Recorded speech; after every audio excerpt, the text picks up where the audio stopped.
How to start a surplus funds business in 2026 the right way. Most people think you just need to go find a list, skip trace some people, and start calling. Now, I'm not going to say that's backwards, but it's completely backwards. You have to understand the process of this business before you just jump right in. Now, I do encourage jumping into the fire to begin learning the best way, but you need to know the fundamentals of how you work a case, the process of verifying if it's even worth going after, and what to do once you actually get someone to want to move forward with you. So I want to make this video because a lot of people get the wrong idea about this business.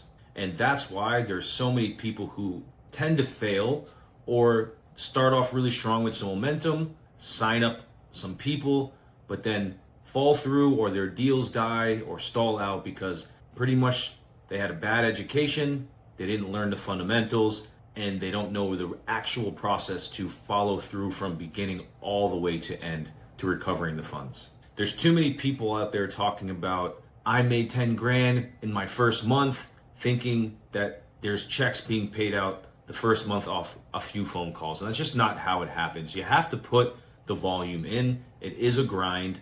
It pays off tremendously, but you need to know how to follow up. You need to know sales. You need to be able to be educated on the whole situation so that you can make the person on the other side of the phone feel comfortable enough to move forward with you. Again, you're calling these people, they don't know you from a hole in the wall, and you're telling them they're owed a significant amount of money, sometimes $100,000 plus, or even 10, 20, 30, 40, $50,000. People are gonna have their skepticism blinders up. If you can't appreciate that, you're already gonna lose the deal. So you gotta be able to understand this. You gotta be able to weaponize the skepticism, come out and show the facts that you have, let them speak, explain the process. And guys, it's pretty much a no-brainer once you allow the person to talk and then start explaining what's going on to them. It's hard to say no to this once you hit them with fact after fact after fact. And on top of that, we take away all the risk. We pay for everything, we do all the work, and they get to sit back and collect the funds. Now, if you can get through the hard part of the conversation or even get them on the phone to get to those sweet parts, that's when you're gonna close the deals. And that's what we teach and go over and stress so much, because to be able to get to that sweet part of the conversation, you have to be able to get through the fundamentals and the hard, boring parts that need explanation. So most people start with the wrong question. Where do I get a list? Bad. This is what you should be asking. How do I know if this is even a recoverable case? Everybody's obsessed with lists. The list is not the business. Knowing how to verify the funds, verify ownership, chain of title, and then work the process through at the end and find these people, that is the business. The lists are free. The lists are public knowledge. Anybody can find these. The real business is your system. After a property gets seized, it's later going to get sold at a tax sale, foreclosure, county auction. Once it sells to the highest bidder, if the debts that were owed are paid off to all the creditors, it generates these surplus funds. That's our game. This is where we live. That's what we're getting back for these individuals. The leftover money after the debts are paid off that were owed on the home or the property. The real order of operations that you want to go by to be able to run this like a real business and not just some side hustle guru bullshit, follow these steps. The wrong order is list first, skip trace, call, then hope. Why would you want to guess and waste time and resources? Think smarter, not harder. The right order is verify that the money is actually even there. Because if it's not, who cares who's owed the funds? It's gone already. So you verify to see if the money is even still there to worth going after. And it's not a black or white answer that you're going to get. You have to know how to read court dockets to indicate whether the funds should still be there or not. Let's say that they are. You have a good indication. Great. Step 2, let's go verify ownership so that we know who has the authority to even collect these funds. Just because a person's name is on this list is not a guarantee that they are the actual people who have the authority to recover these funds.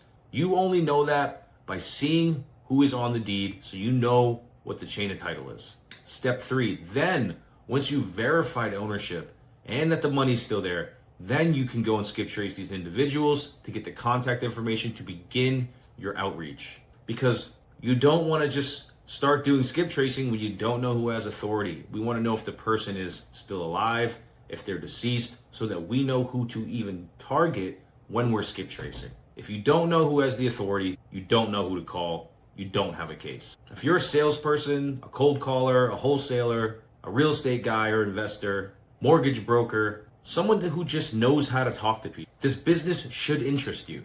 But you have to understand it's not your typical sale. You're not selling solar, you're not selling gym memberships, security systems, real estate itself, even though it's ancillary. You're not pitching marketing or selling an AI consultant. You're contacting someone about funds that are actually owed to them based on seized or lost equities. It's often a painful time in their life, or you're dealing with someone who passed away and may have lost somebody who was in a painful time of their life or a distressed time. The best people closing deals in surplus funds, they're not pushy. They're clear, they explain, and they make the other side feel comfortable. What's going to lose you deals and not even allow you to get close to a deal based on the conversation is your bad education. It's your bad outreach. You're not informing, you're selling. We're not selling things here. This is a trust game. You're informing, you're educating, and you're offering a service. More things that kill deals. You're not verifying before you call. Or if you are, you're not going all the way. You're skipping steps. Not knowing who has the authority because you can't find the deed or you can't find the sales history. A weak follow-up game. If you're reaching out once, twice, even 3 times, that's not enough. You have to try different times, different numbers, voicemails, texts, emails, direct mailing, whatever you have to do. Wrong paperwork. You're signing people up that has no legal claim to these funds. Anyone can come in and circumvent you. If you don't have an attorney on every single case, you are just asking for trouble. These are some small things that are going to kill deals and kill your business before you can even get off the ground. Most people are not failing because this opportunity is fake. They're failing because they're not operating correctly. This is exactly one of the largest reasons why we use attorneys. Not only do they create an A+ level of compliance, although that sounds fancy and creates credibility right away, they're handling real case filings, submissions, timelines, dockets, documents, counties, DAs, judges. Stuff like that is not some person you can hustle. You have to have this lined up and be professional. This is not to teach you some side hustle. This is to teach you and show you how to operate a real business that you can actually scale. This is a real opportunity in 2026. While everybody else is chasing the same dollar, the same investments, the same pool of wholesalers chasing the same pool of distressed individuals, this is an actual business where you can make an impact with a very little startup cost and a small team. Surplus funds is still very misunderstood, and that can be your moat. Because if you know how to do this correctly, the ocean is extremely blue. Remember, if it's hard, most people won't do it. That's a good thing. Again, that's our moat. That's exactly why we built Surplus Fund Secrets. We saw people were interested in this business. We saw and have experienced the extreme profitability here and the impact that you can make on the people that you're serving.